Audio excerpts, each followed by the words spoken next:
3 yang beranggotakan saya Fidelia absen 36.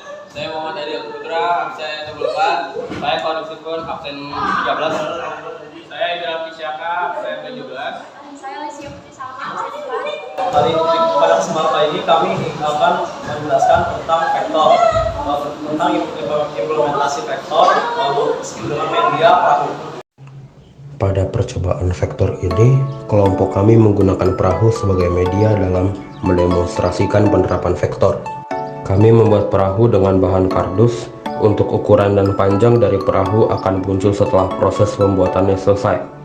Kelompok kami menggunakan perahu karena vektor dapat diterapkan dalam menentukan besar pergerakan dan arah yang berbentuk dari perahu.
Dalam percobaan tersebut, kami menggunakan tongkat untuk membuat arus sehingga kapal dapat berpindah.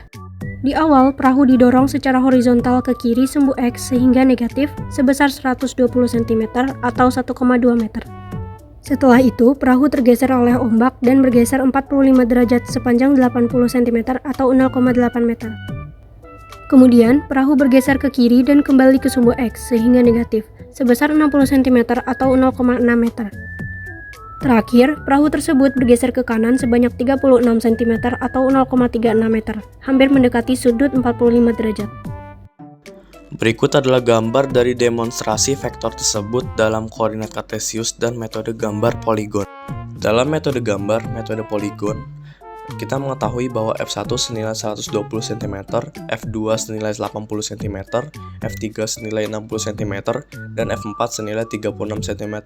Lalu kita rubah dalam bentuk skala 1:20 sehingga lebih mudah digambar. F1 menjadi 6 cm, F2 menjadi 4 cm, F3 menjadi 3 cm, dan F4 menjadi 1,8 cm. Kita mengetahui dalam aturan poligon atau aturan gambar, yaitu dengan aturan pangkal bertemu dengan ujung, yaitu pangkal dari F1 bertemu dengan ujung dari F4 membentuk garis sepanjang 9 cm. Lalu kita rubah ke dalam bentuk aslinya sehingga kita perlu kalikan dengan 20, jadi 9 dikali 20 itu senilai 180 cm. Dalam metode analisis hitungan, kita perlu mencari sigma dari sumbu X dan sumbu Y. Pertama, F1X dia mengarah ke kiri yaitu ke arah sumbu X negatif, sehingga F1 dikali cos 0 derajat 120 dikali 1 sama dengan minus 120 cm karena dia berada di sumbu X negatif. Sedangkan untuk sumbu Y, F1Y F dikali sin 0 sehingga 120 dikali 0 atau 0 cm karena dia tidak memiliki sumbu Y atau tepat berada di sumbu X. Untuk F2X dia berada di sumbu X negatif sehingga F dikali cos 45 yaitu 80 dikali 1/2 akar 2 sehingga menghasilkan minus 40 akar 2 cm karena berada di sumbu X negatif. Sedangkan untuk sumbu Y, F2Y F dikali sin 45 80 dikali setengah akar 2 sehingga hasilnya 40 akar 2 positif karena dia berada di sumbu Y positif. Sedangkan untuk F3X F dikali cos 90 60 dikali 0 hasilnya minus 0 cm karena dia berada di sumbu X negatif.